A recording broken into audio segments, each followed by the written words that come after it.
Double coup dur judiciaire pour Trump, directement mouillé par son ex-avocat. Le président des États-Unis Donald Trump a essuyé mardi un double coup dur judiciaire, avec son ancien avocat qui l'a personnellement impliqué devant un juge et, simultanément, son ex-chef de campagne qui a été déclaré coupable à son procès. Deux juridictions différentes pour deux affaires distinctes, mais une même ombre planait au-dessus des tribunaux d'Alexandria et de New York, celle du milliardaire républicain, dont le mandat à la Maison-Blanche est empoisonné par les affaires judiciaires qui impliquent plusieurs de ses proches et menacent de l'atteindre directement. À New York, devant un juge fédéral de Manhattan et dans une salle d'audience bondée, Michael Cohen, son ex-avocat personnel, a plaidé coupable de 8 chefs d'accusation, pour fraude fiscale et bancaire et pour violation des lois sur le financement des campagnes électorales. Surtout, le juriste, visiblement abattu, la voix parfois mal assurée, a reconnu avoir versé 130 000 et 150 000 $ à deux femmes affirmant avoir eu une liaison avec Donald Trump en échange de leur silence, et ce, à la demande du candidat. Objectif, éviter l'ébruitement d'informations, qui auraient porté préjudice au candidat. Cet aveu est une réelle bombe pour celui qui a finalement remporté la présidentielle de 2016, car il sous-entend qu'il pourrait avoir lui-même commis un délit.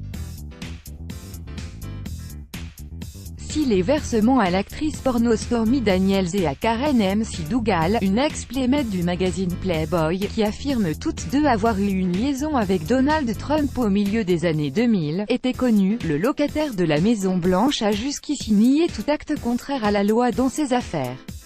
Un manifestant tient à bout de bras une pancarte « Coupable » devant le tribunal d'Alexandria en Virginie où l'ex-chef de campagne de Donald Trump a été reconnu coupable de fraude bancaire et fiscale. Le 21 août 2018, copyright AFP, Jim Watson. Le coup est d'autant plus spectaculaire qu'il vient d'un ancien fidèle du président, gardien d'une partie de ses secrets, qui a travaillé pendant plus de 10 ans pour le magnat de l'immobilier new-yorkais.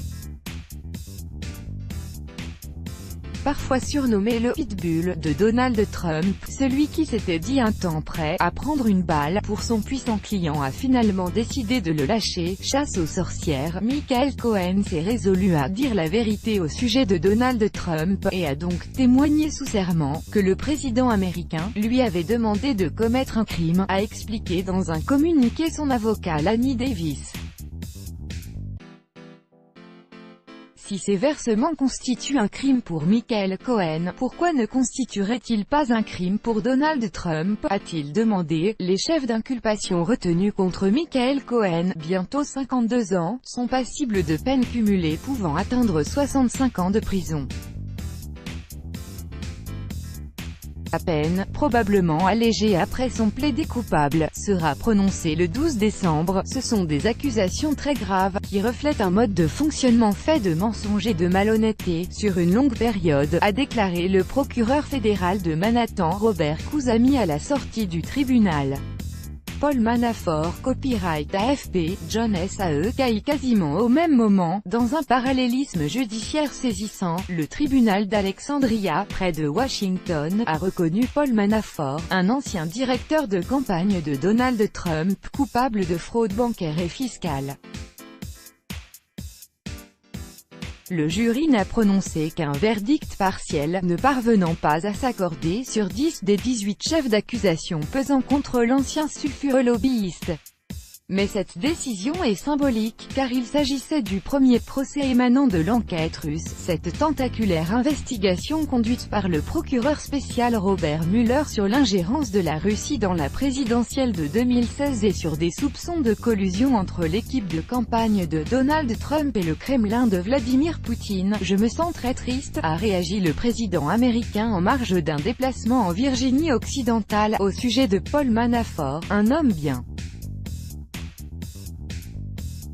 Il a en revanche soigneusement éludé toutes les questions sur Michael Cohen. Rien à voir. Donald Trump a tenu à rappeler que cette décision judiciaire n'avait en soi rien à voir avec une éventuelle collusion, qu'il nie farouchement depuis des mois, dénonçant une « chasse aux sorcières ». Où est la collusion, a-t-il demandé à ses supporters lors d'un meeting de campagne pendant la soirée.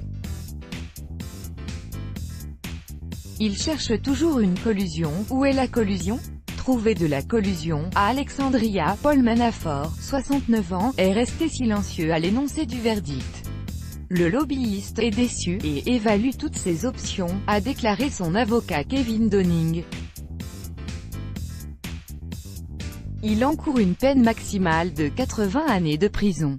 Mais le juge, s'il suit les directives fédérales, pourrait opter pour une peine entre 7 et près de 9 ans, a expliqué à l'AFP un ex-procureur fédéral, Jacob Frenkel. La date du prononcé reste à fixer.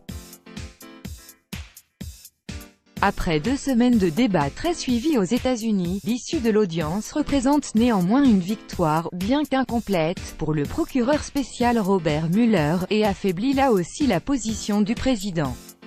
D'autant que l'enquête russe se poursuit, malgré les appels incessants de la Maison-Blanche qui souhaite y voir mettre un terme.